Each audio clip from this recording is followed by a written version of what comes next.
दोस्तों, मेरे टेक जी चैनल में आपका स्वागत है। अच्छे लोगों के साथ हमेशा बुरा क्यों होता है? वहीं जो लोग बुरे कर्म करते हैं और अज्ञान की राह पर होते हैं वो खुशहाल दिखते हैं। श्री कृष्ण ने इसका जवाब गीता में दिया है।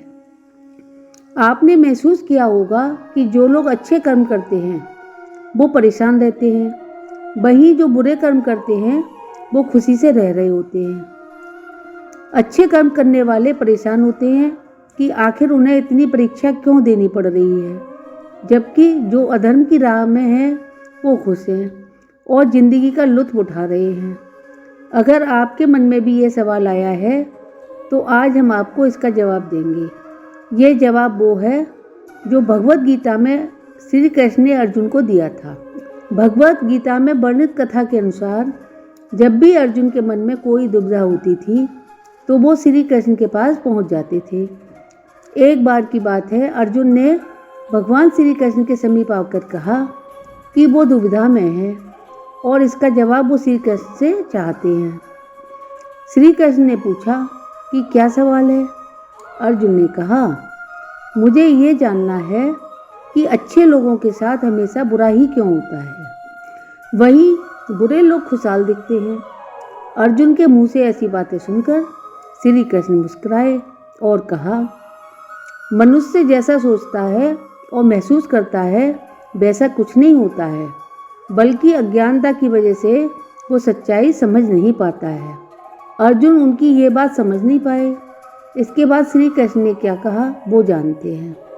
श्री कृष्ण ने अर्जुन से कहा, पार्थ, मैं तुम्हें एक कथा सुनाता हूँ।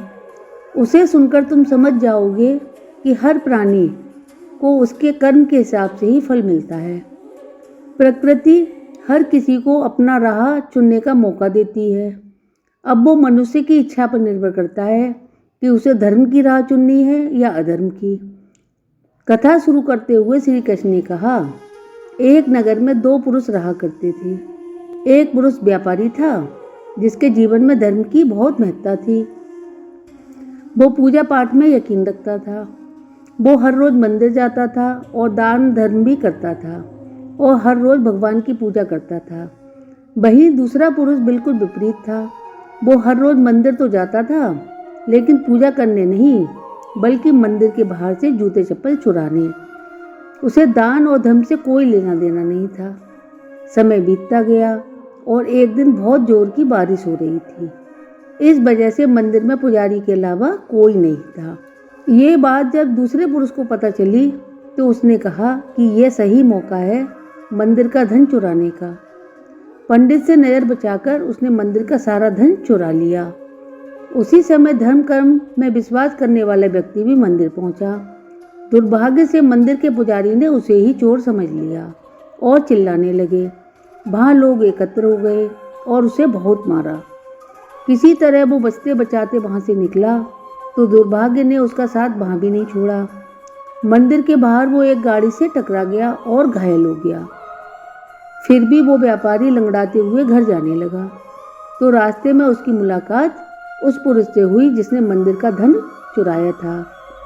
उसने कहा, आज तो मेरी किस्मत चमक गई, एक साथ इतना सारा धन मिल गया। ये सब देखकर उसे बहुत बुरा लगा और उसने अपने घर से भगवान की सारी तस्वीरें निकाल दी। कुछ सालों बाद दोनों पुरुषों की मृत्यु हो गई। मरने के बाद जब दोनों यमराज की सभा में पहुंचे और भले पुरुष ने दूसरे व्यक्ति को देखा तो उसे बहुत गुस्सा आया। उसने क्रोधित होकर यमराज से पूछ ही लिया, मैं तो हमेशा अच्छे कर्म करता था, दान में विश्वास रखता था, उसके बदले जीवन भर मुझे अपमान और दर्द ही मिला और इस व्यक्ति को नोटों से भरी पोटली। आखिर ऐसा भेदभाव क्यों? इस पर यमराज ने कहा, पुत्र, तुम गलत समझ रहे हो। जिस दिन तुम्हारी गाड़ी से टक्कर हुई थी वो दिन तुम्हारे जीवन का आखिरी दिन था, परंतु तुम्हारे अच्छे कर्मों की वजह से तुम्हारी मौत सिर्फ एक छोटी सी चोट में बदल गई। तुम इस दुष्ट व्यक्ति के बारे में जानना चाहते हो। दरअसल इसके भाग्य में राजयोग था, मगर इसके कुकर्मों और अधर्म की वजह से वो सिर्फ एक छोटी सी धन की पोटली में बदल गया। कथा सुनाने के बाद श्री कृष्ण ने अर्जुन से कहा, हे पार्थ, क्या अब तुम्हें तुम्हारे सवाल का जवाब मिल गया? ऐसा सोचना कि भगवान तुम्हारे कर्मों को नज़रअंदाज कर रहे हैं, यह बिल्कुल भी सत्य नहीं है। भगवान हमें कब क्या किस रूप में दे रहे हैं, मनुष्य को समझ में नहीं आता है। मगर आप अच्छे कर्म करते रहें तो भगवान की कृपा हमेशा बनी रहती है। इसलिए अपने अच्छे कर्मों को बदलना नहीं चाहिए, क्योंकि उसका फल हमें इसी जीवन में मिलता है। इसलिए मनुष्य का फर्ज है कि वो हमेशा अच्छे कर्म करता रहे।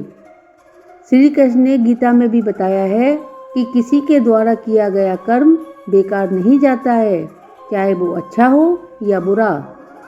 तो दोस्तों, आपको अगर कहानी अच्छी लगी हो तो मेरे चैनल को लाइक, सब्सक्राइब और शेयर करना ना भूलें।